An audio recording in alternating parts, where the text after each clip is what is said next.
أعوذ بالله من الشيطان الرجيم. بسم الله الرحمن الرحيم.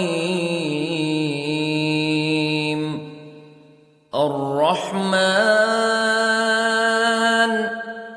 علم القرآن خلق الإنسان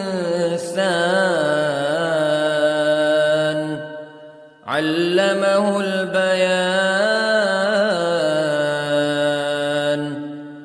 الشمس والقمر بحسبان والنجم والشجر يسجدان والسماء رفعها ووضع الميزان ألا تطغوا في الميزان وأقيموا الوزن بالقسط ولا تخسروا الميزان. والأرض وضعها للأنام فيها فاكهة والنخل ذات الأكمام والحب ذو العصف والريحان فبأي آلاء ربكما تكذبان. خلق الإنسان من صلصال كالفخار وخلق الجان من مارج من نار فبأي آلاء ربكما تكذبان. رب المشرقين ورب المغربين فبأي آلاء ربكما تكذبان. مرج البحرين يلتقيان بينهما برزخ لا يبغيان فبأي آلاء ربكما تكذبان. يخرج منهما اللؤلؤ والمرجان فبأي آلاء ربكما تكذبان. وله الجوار المنشآت في البحر كالأعلام فبأي آلاء ربكما تكذبان. كل من عليها فان ويبقى وجه ربك ذو الجلال والإكرام فبأي آلاء ربكما تكذبان. يسأله من في السماوات والأرض كل يوم هو في شأن فبأي آلاء ربكما تكذبان. سنفرغ لكم أيها الثقلان فبأي آلاء ربكما تكذبان.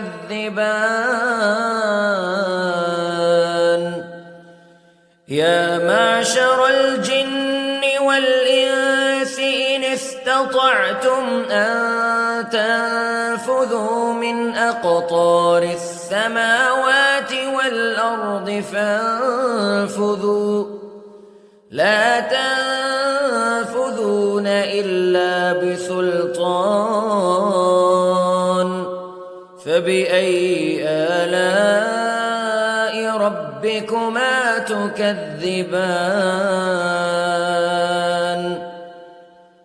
يرسل عليكما شواظ من نار ونحاس فلا تنتصران فبأي آلاء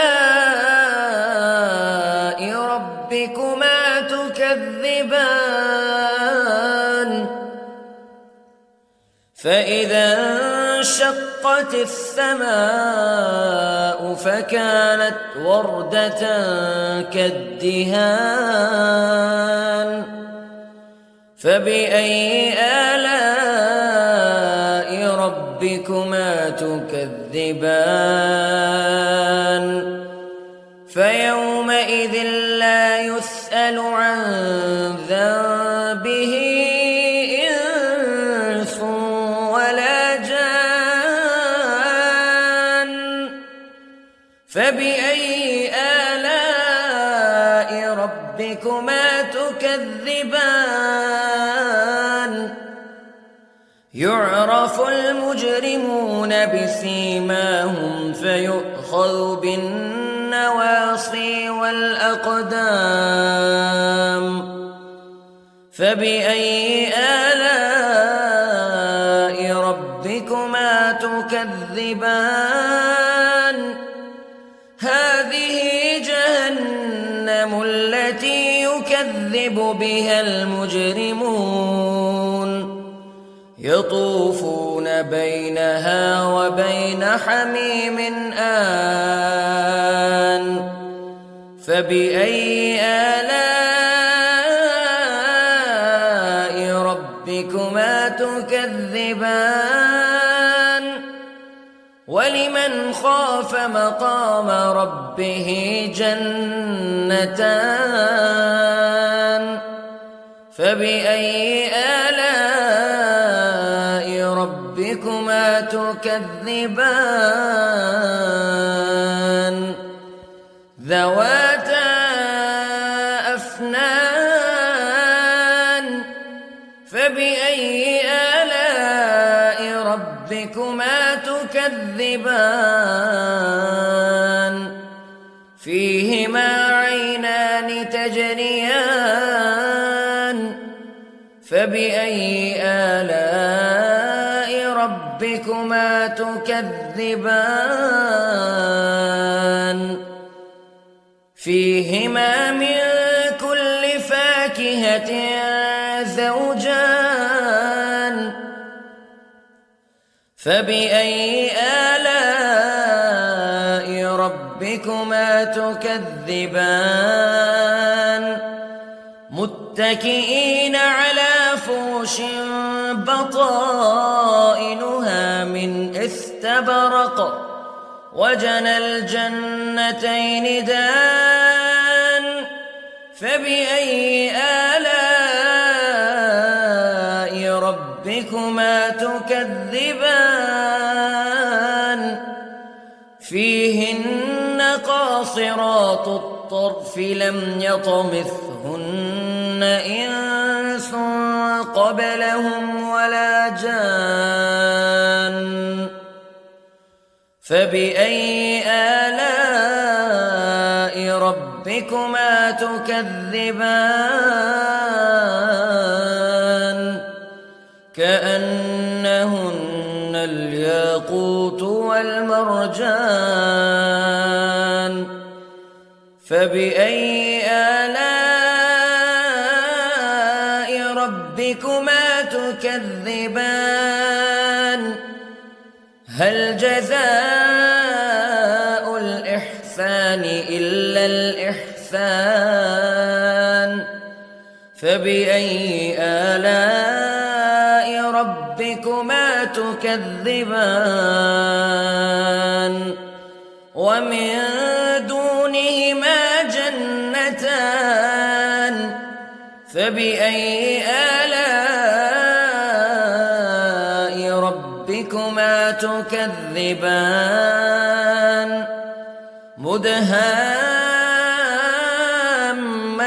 مدهامتان فبأي آلاء ربكما تكذبان فيهما عينان نضاختان فبأي آلاء ربكما تكذبان فيهما فاكهة ونخل ورمان فبأي آلاء ربكما تكذبان فيهن خيرات حسان فبأي آلاء ربكما تكذبان حور مقصورات في الخيام فبأي آلاء ربكما تكذبان لم يطمثهن إنس قبلهم ولا جان فبأي آلاء ربكما تكذبان متكئين على رفرف خضر وعبقري حسان فبأي آلاء ربكما تكذبان تبارك اسم ربك ذي الجلال والإكرام